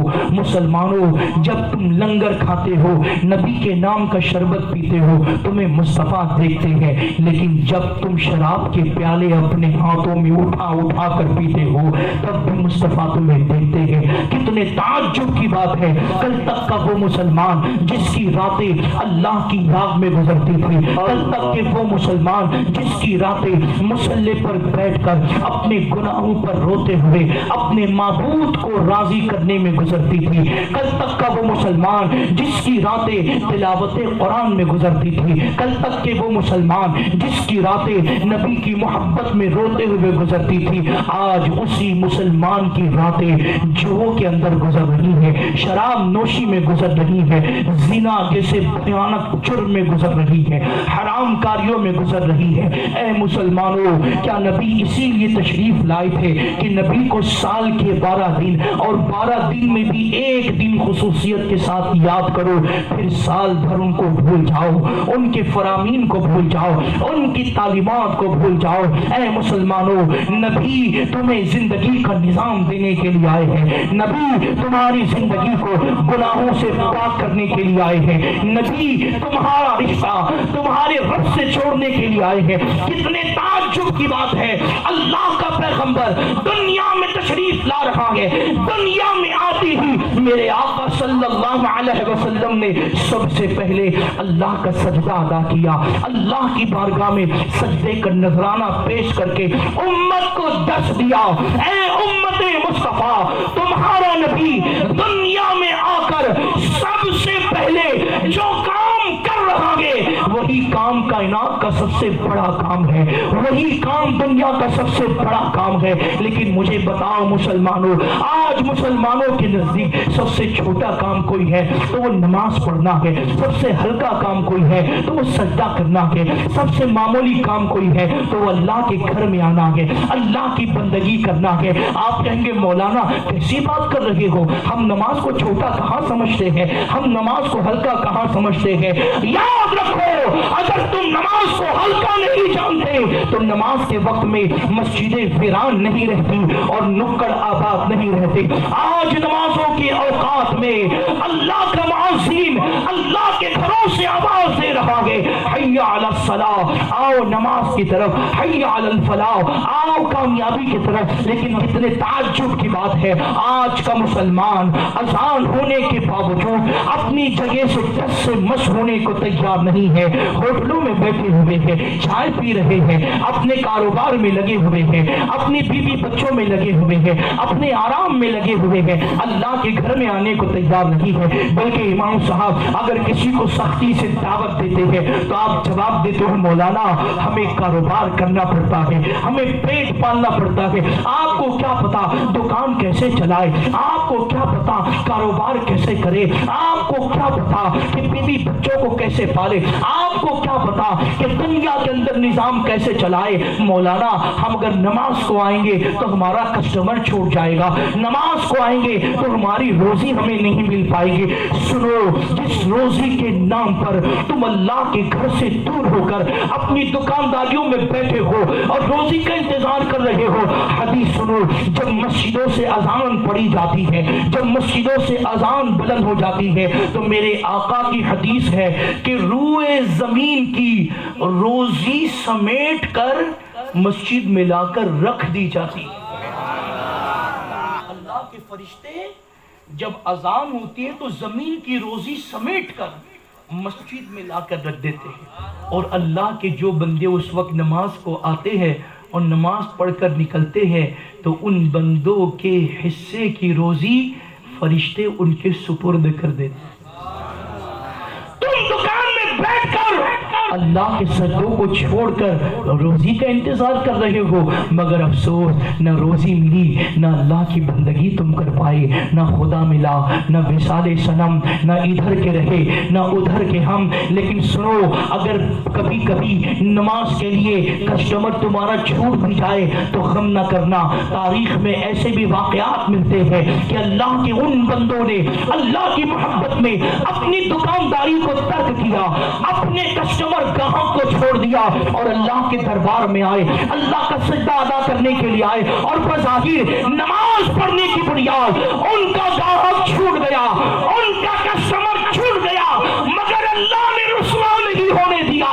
اللہ نے ان کی دکانوں پر انسانی شکل میں فرشتوں کو بھیجا، وہ فرشتے انسانی شکل میں کسٹمر بن کر آئے، گاہک بن کر آئے اور ان کی دکان سے سودا خرید کر گئے۔ گویا بتا دیا گیا اللہ کی عبادت کرنے والا کبھی نقصان میں نہیں ہو سکتا، اللہ کا سجدہ کرنے والا کبھی خسارے میں نہیں ہو سکتا، اللہ سے محبت کرنے والا کبھی گھاٹے میں نہیں ہو سکتا۔ مسلمان، آج پوری دنیا تمہیں رلا رہی ہے، پوری دنیا تمہیں ستا رہی ہے، پوری دنیا تمہیں ذلیل کر رہی ہے۔ مسلمانوں بتاؤ، اپنے ملک کا یا باہر کے ملک کا وہ کون سا خطہ ہے جہاں مسلمان محفوظ ہے، جہاں مسلمان ستایا نہ جا رہا ہو، جہاں مسلمان رلایا نہ جا رہا ہو، جہاں مسلمان تڑپایا نہ جا رہا ہو؟ اٹھا کر دیکھیں فلسطین کا حال کیا ہے، غزہ کا حال کیا ہے، برما کا حال کیا ہے، آسام کا حال کیا ہے۔ دنیا کا چپا چپا تمہیں کاٹنے کو دوڑ رہا ہے، تمہیں کھانے کو دوڑ رہا ہے۔ مالک میں حیران ہوں، ہم تو وہ قوم ہے جو دنیا کی سربراہی کے لیے آئے تھے، جو دنیا کی سلطانی کے لیے آئے تھے، جس قوم کو دنیا نے اپنے سر کا تاج بنایا تھا، آج وہی قوم دنیا کے لیے فٹ بال بن چکی ہے، جو جیسے چاہتا ہے اپنے پیروں سے اڑاتا ہوا نظر آتا ہے۔ سبب کیا ہے؟ سبب کیا ہے مسلمانوں؟ کیا اللہ کا فرمان بدل گیا؟ نہیں مسلمانوں، قرآن وہی ہے، اسلام وہی ہے، ایمان وہی ہے، لیکن مسلمان بدل گیا، مسلمان تبدیل ہو گیا، مسلمان چینج ہو گیا۔ ورنہ وہ بھی مسلمان تھے جو میدان بدر میں 313 کی تعداد میں نکلے تھے اور مد مقابل دشمنوں کی تعداد 1000 کا لشکر جرار تھا۔ یہاں 313 مسلمان جو نہتے تھے، صرف 8 تلواریں تھے ان کے پاس، 313 مسلمان دشمنوں سے لڑنے کے لیے صرف 8 تلواریں تھے۔ ان 8 تلواریں تھی، ان 8 تلواروں میں بھی کچھ تلواریں ٹوٹی ہوئی تھی، کسی تلوار کی مٹھی نہیں تھی، کسی تلوار کو زنگ لگا ہوا تھا، اور دشمنوں کے پاس ہر ایک سپاہی کے پاس تیر الگ، تلوار الگ، بھالے الگ تھے۔ لیکن تاریخ نے بتایا کہ 1000 کا لشکر جرار فاقہ کش مسلمانوں کا مقابلہ نہ کر سکا، بلکہ 313 کو اللہ نے فتح و نصرت عطا فرمائی۔ یہی تو جلوہ میدان کرب و بلا میں تھا۔ 72 نفوس قدسیہ ہے اور 22,000 کا لشکر جرار ہے۔ 3 دن کی پیاس ہے، 3 دن کی بھوک ہے، مسافری کی کیفیت ہے، لیکن ہائے ہائے ہائے، اس کے باوجود نہ حسینیت مٹ سکی، نہ حسین فتح فنا ہوئے، بلکہ اللہ کی عزت کی قسم آج حسین زندہ ہے، حسین کا مشن زندہ ہے، حسین کا پیغام زندہ ہے۔ مسلمانوں، یہ میدان بدر ہو، یہ میدان احد ہو، یہ میدان کربلا ہو، وہاں سے صدائے بلند ہو رہی ہے۔ کیا صدا؟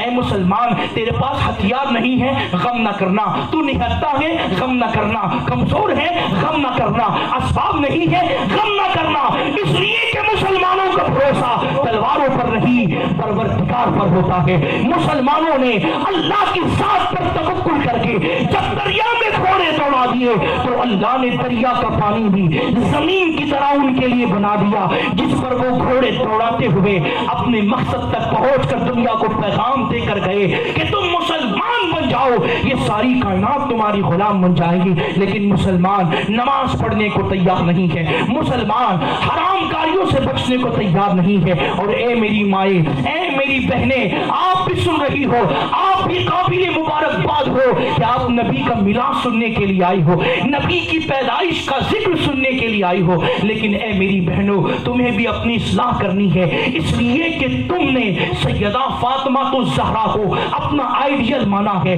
وہ سیدہ فاطمہ زہرا جن کے آنچل کو چاند و سورج نے نہیں دیکھا, جن کی ناخن پاک کے ایک قطرن کے حصے کو کسی غیر مرد نے نہیں دیکھا. حتیٰ کہ سیدہ فاطمہ جب وصال کر رہی ہیں تو وصیت کرتی ہے, اے لوگوں سنو میرا جنازہ, بلکہ اپنے گھر والوں کو وصیت کی کہ جب میرا جنازہ اٹھانا تو رات کے اندھیرے میں اٹھانا, رات کی تاریکی میں اٹھانا. کسی نے پوچھا کیوں؟ تو سیدہ نے جواب دیا, وجہ یہ ہے کہ میں پسند نہیں کرتی کہ میرا جنازہ بھی کوئی غیر مرد دیکھ لے. مسلمانوں, وصال کے بعد سیدہ زہرا کی یہ فکر ہے کہ ان کا جنازہ بھی کوئی غیر مرد نہ دیکھے. لیکن آج ہماری بہنیں بے پردگی کے ساتھ بازاروں میں پھرتی ہے, بے پردگی کے ساتھ فنکشن میں جاتی ہے, شادیوں میں جاتی ہے, ولیموں میں جاتی ہے. یاد رکھو تمہاری یہی بے پردگی, یہی دین کی بیزاری کا نتیجہ ہے کہ تمہاری گود میں پلنے والا بچہ نہ عبد القادر بن رہا ہے, نہ معین الدین اجمیری بن رہا ہے, نہ مخدوم سمنانی بن رہا ہے, نہ نظام الدین اولیاء بن رہا ہے, بلکہ تمہاری گود میں پلنے والا بچہ کبھی نچنیا بن رہا ہے, کبھی ڈانسر بن رہا ہے, کبھی ٹک ٹاکر بن رہا ہے, کبھی جوکر بن رہا ہے, پتا نہیں کبھی کیا بن رہا ہے. اے میری بہنوں, تم اپنے کردار کو کردار فاطمی میں ڈھال لو. اے مسلمانوں, تم اپنے کردار کو نبی کے کردار میں ڈھال لو.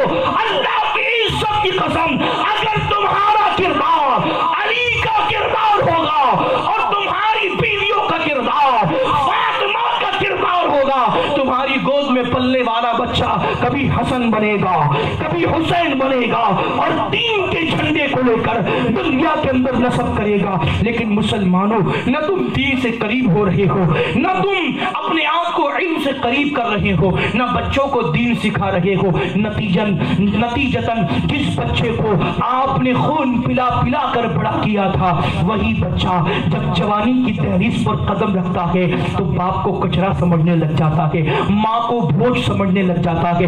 بتاؤ, سینے پر ہاتھ رکھ کر, آج ہماری فیملی میں سب سے زیادہ کسی رشتے کی ناقدری ہو رہی ہے تو وہ رشتہ ماں اور باپ کا رشتہ ہے. یہ مسلمان وہ ہے جب ہوٹل میں اپنے دوستوں کے ساتھ جاتا ہے اور جب کھانا پینا کر کے بل دینے کی نوبت آتی ہے تو اس کا دوست آگے بڑھتا ہے, بل میں دوں گا, تو یہ جوان اس کے ہاتھ کو روک لیتا ہے اور کہتا ہے تیرے بھائی کے ہوتے ہوئے تجھے بل دینے کی کیا ضرورت ہے, تیرے دوست کے ہوتے ہوئے تجھے بل دینے کی کیا ضرورت ہے. کتنے تعجب کی بات ہے, ہوٹلوں میں اپنے دوستوں پر کھانے پینے میں خرچ کر رہے ہو, گریز نہیں کر رہے ہو, اور وہیں پر اگر بوڑھے ماں باپ اپنی بیماری کے لیے, اپنے علاج کے لیے تم سے پیسہ مانگتے ہیں تو تم کہتے ابا بار بار تم کو پیسے لگتے ہیں, کبھی میڈیکل کے نام پر, کبھی دوائیوں کے نام پر, کبھی دواخانے کے نام پر تمہیں پیسہ دوں, تمہاری بیماری پر پیسہ لٹا کر کیا میں قلاش ہو جاؤں, کیا میں کنگال ہو جاؤں. تعجب کی بات ہے, وہاں دوستوں پر پیسے لٹائے جا رہے ہیں اور ماں باپ کو ترسایا جا رہا ہے, ماں باپ کو رلایا جا رہا ہے. اور مسلمانوں, کان کھول کے سن لو, جو پیسہ تم اللہ کے گھر مسجد میں دیتے ہو اس پیسے سے افضل وہ پیسہ ہے جو تم اپنے ماں باپ پر خرچ کرتے ہو. جو روپیہ تم مدرسوں میں دے رہے ہو اس سے کئی زیادہ افضل وہ روپیہ ہے جو تم اپنے ماں باپ پر لٹا رہے ہو, اپنے ماں باپ کو خرچ کر رہے ہو. کون ماں باپ؟ یہ وہی باپ ہے جس نے دھوپ کی پرواہ نہیں کی, جس نے چھاؤں کا خیال نہیں کیا, جس نے سردی نہیں دیکھی, گرمی نہیں دیکھی, بارش نہیں دیکھی, آندھی نہیں دیکھی, طوفان نہیں دیکھا, بس کمایا, بس کمایا, بس کمایا. کیوں؟ تاکہ تیری خواہشات کی تکمیل ہو سکے, تاکہ تیری پڑھائی ہو سکے, تاکہ تیری ضرورتوں کا خیال رکھا جا سکے. وہ ماں جس نے عید کے دن اپنے ارمانوں کا گلا گھونٹ کر پرانے کپڑے پہنے, پھٹا لباس پہنا, لیکن تیرے لیے نیا لباس بنوایا, لوگوں کے گھروں میں جا کر جھاڑو پوچھا کر کے برتن مانج مانج کے پیسے لاتی رہی اور تجھے ہٹا کھٹا بناتی رہی.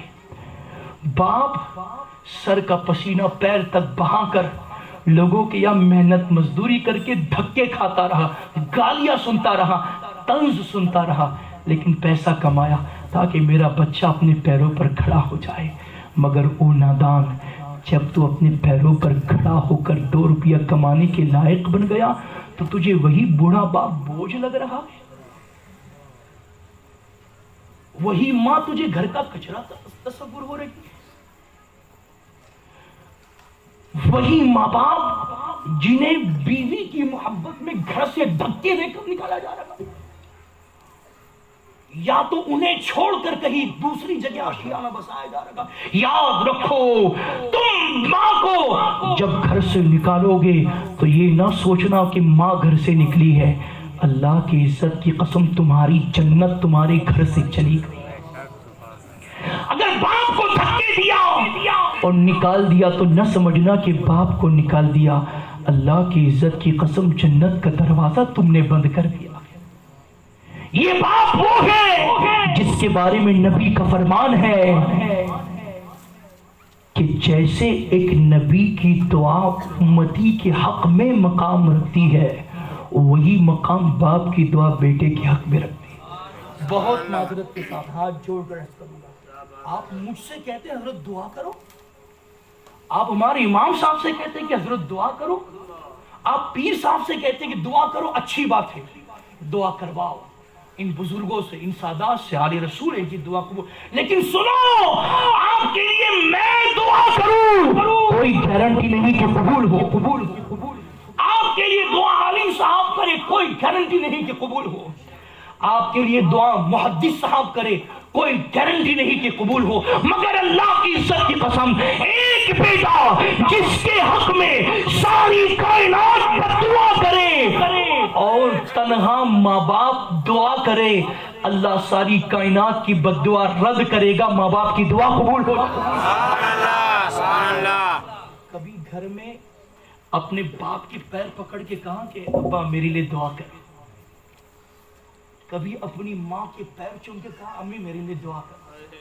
ہمارے پیر چومتے ہو، ہمارے ہاتھ چومتے ہو، ہماری دعا کی قبولیت کی کوئی گارنٹی نہیں ہے، لیکن اپنے گھر میں اپنے ماں باپ سے دعا کرواؤ۔ اللہ کی عزت کی قسم ان علماء کی موجودگی میں ذمہ داری سے عرض کر رہا ہوں، اگر غلطی کروں تو یہ اصلاح کریں گے، کان کھول کے سن لو، تمہارے گھر میں جو تمہارا باپ ہے وہی تمہارے لیے سب سے بڑا پیر ہے۔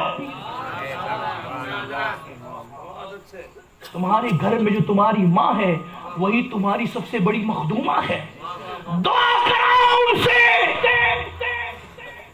التجائے کرو ان کی بارگاہ میں۔ اللہ کی قسم اگر ماں نے آنچل پھیلا کر دعا کر دی نا، اس کا آنچل ابھی سمٹنے نہ پائے گا کہ اللہ تمہارے حق میں دعا قبول کر لے گا۔ پھوٹی قسمت تھی اللہ سوار دے گا، سویا نصیبہ تھا اللہ بیدار کر دے گا، مگر افسوس افسوس افسوس صد افسوس، ماں باپ اتنی بڑی نعمت ہے، ان کی کوئی قدر نہیں ہے، ان کی کوئی عزت نہیں ہے، ان کا کوئی احترام نہیں ہے، ان کے حوالے سے ان کی حقوق تلفی ہو رہی ہے، ان کی خدمت نہیں کی جا رہی ہے۔ مسلمان سن لو، غور کر لو، میرے آقا صلی اللہ علیہ وسلم سے پوچھا گیا آقا اگر ہمیں معلوم کرنا ہو کہ کسی سے اس کا رب راضی ہے یا نہیں ہے کیسے پتا کرے؟ کیا مسجد میں جا کر دیکھیں کہ وہ 5 وقتہ کے ساتھ تہجد بھی پڑھتا ہے کہ نہیں، یا پھر یہ دیکھیں حضور وہ رمضان کے علاوہ رجب شعبان کے بھی روزے رکھتا ہے یا نہیں، یا ایام 20 13 14 15 کے روزے بھی رکھتا ہے یا نہیں، یا حضور یہ دیکھیں کہ رمضان کے علاوہ بھی ہر مہینے وہ ختم کرتا ہے قرآن پاک کا۔ میرے آقا نے فرمایا کچھ نہیں، اگر جاننا ہے کہ کسی سے اس کا رب راضی ہے یا نہیں، اس کے گھر چلے جاؤ اور گھر جا کر دیکھو اس کا باپ اس سے راضی ہے کہ نہیں، اس کی ماں اس سے راضی ہے کہ نہیں۔ اگر اس کی ماں اس کا باپ اس سے راضی ہے تو سمجھ جاؤ کہ اس کا اللہ اس سے راضی ہے، اور گھر میں ماں باپ ناراض ہے، چاہے حج پہ حج کر رہا ہو، عمرے پہ عمرے کر رہا ہو، 3 مہینے کے روزے رکھ رہا ہو، صدقات دے رہا ہو، زکات دے رہا ہو، مسجد میں اعتکاف کر رہا ہو، 5 وقتہ کے ساتھ تہجد پڑھ رہا ہو، اشراق پڑھ رہا ہو، ابابین پڑھ رہا ہو، چاش پڑھ رہا ہو،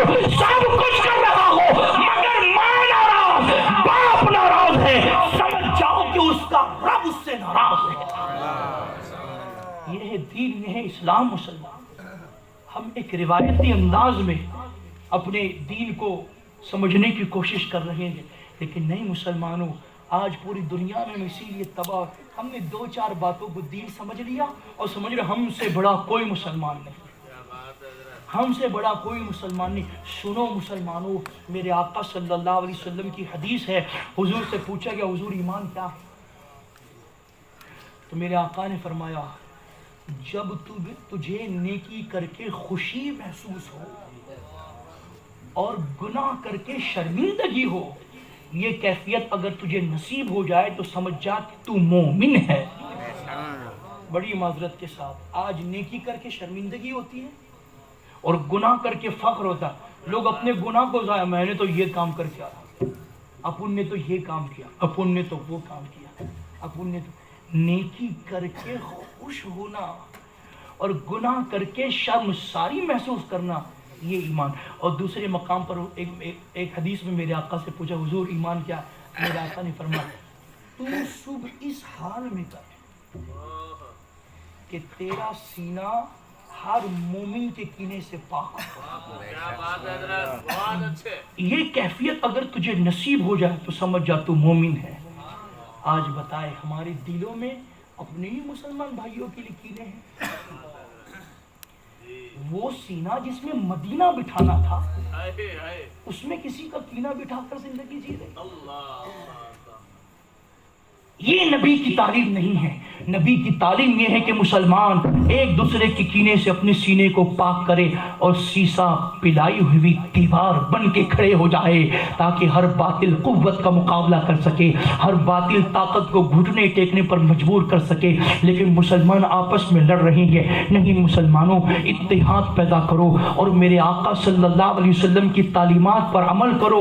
جس دن حضور کی تعلیمات پر آپ نے عمل کر لیا، آپ کا جلوس حضور کی بارگاہ میں قبول، آپ کی میلاد کی محفل قبول، جھنڈوں کا لہرانا قبول، لنگر کا کھلانا قبول. لیکن بڑی معذرت کے ساتھ میلاد بھی کر رہے ہیں، فلمیں بھی دیکھ رہے ہیں، میلاد بھی کر رہے ہیں، رات کے 3 بجے تک کسی کے ننگے بدن بھی دیکھ رہے ہیں، میلاد بھی کر رہے ہیں، نماز قضا بھی کر رہے ہیں، میلاد بھی کر رہے ہیں، سود کا دھندا بھی کر رہے ہیں، میلاد بھی کر رہے ہیں، بد نظری بھی کر رہے ہیں، میلاد بھی کر رہے ہیں، گالیاں بھی دے رہے ہیں، میلاد بھی کر رہے ہیں، غیبت بھی کر رہے ہیں، میلاد بھی کر رہے ہیں، چغلی بھی کر رہے ہیں، میلاد بھی کر رہے ہیں، علماء کی عزت بھی نہیں کر رہے ہیں، میلاد بھی کر رہے ہیں، اماموں کو احترام کی نظر سے نہیں دیکھ رہے ہیں، میلاد بھی کر رہے ہیں، نبی کی تعلیمات پر عمل نہیں کر رہے ہیں. سنو، اگر تعلیمات مصطفیٰ کو چھوڑ کر تم نے میلاد منایا، تمہارا میلاد حضور کی بارگاہ میں قبول نہیں ہے. اگر چاہتے ہو پیغمبر اور پیغمبر اسلام کی بارگاہ میں ہمارے یہ اعمال، یہ غلامی، یہ ہدیے قبول ہو جائے تو حضور کی تعلیمات پر عمل کرو. جس دن حضور کی تعلیمات پر عمل کر لیا، سمجھے کہ ہم سچے میلادی ہو گئے. اللہ رب العالمین کی بارگاہ میں دعا ہے، کیونکہ وقت ہمارا ختم ہو گیا. پھر کبھی اللہ نے چاہا تو میں اپنی اسی گفتگو کو یہی سے آگے بڑھانے کی کوشش کروں گا. ابھی میرے پاس وقت نہیں ہے، لہٰذا میں اسی پر اکتفا کرتے ہوئے اللہ رب العالمین کی بارگاہ میں دعا گو ہوں اور توبہ کرتا ہوں کہ دوران بیان کوئی خطا، کوئی لغزش ہوئی، اللہ پاک معاف فرمائے. استغفر اللہ العظیم وہو التواب الرحیم. جو کچھ بھی ہم نے کہا اللہ پاک ہم سب کو عمل کی توفیق عطا فرمائے. آخری دم تک ہمیں اور قیامت تک ہماری نسلوں کو حضور کے عشق میں جینے مرنے کا حوصلہ عطا فرمائے. گج وج کے میلاد منائے، دھوم دھام سے میلاد منائے اور حضور کی میلاد اور حضور کی آمد کا جشن اپنی نسلوں میں بھی منتقل کرے تاکہ کبھی کوئی 2 ٹانگ کا جانور ہمیں گمراہ نہ کر سکے. اس لیے کہ امام زرقانی لکھتے ہیں، آخری بات بتا کر گفتگو ختم، کہ جس رات حضور تشریف لائے نا، اس رات اللہ نے جنگلوں میں ہر جانور کو قوت گویائی دے دی تھی. کیا بات کرنے کی طاقت، بولنے کی طاقت دے دی تھی. اور وہ جانور جنہیں بولنے کی قوت ملی تو وہ جانور ایک دوسرے سے ملتے اور حضور کی آمد کی مبارکبادی دیتے تھے. ایک دوسرے کو ملتے کہتے مبارک ہو آج کائنات کا سلطان آ گیا۔ مبارک ہو آج جانوروں پر بھی رحم کرنے والا آ گیا۔ مبارک ہو آج دنیا کو جانوروں کے حقوق سکھانے والا آ گیا۔ میں حیران ہوں، 4 پاؤں کا جانور مبارکباد دے اور 2 ٹانگ کا جانور کہے کہ بدعت ہے، تو یہ 2 ٹانگ کے جانور سے اچھے وہ 4 ٹانگ کے جانور ہیں۔ اللہ ہمیں ایسوں سے بچائے، اللہ تعالیٰ عمل کی توفیق عطا فرمائے۔ استغفر اللہ ربی من کل ذنب واتوب الیہ وما علینا الا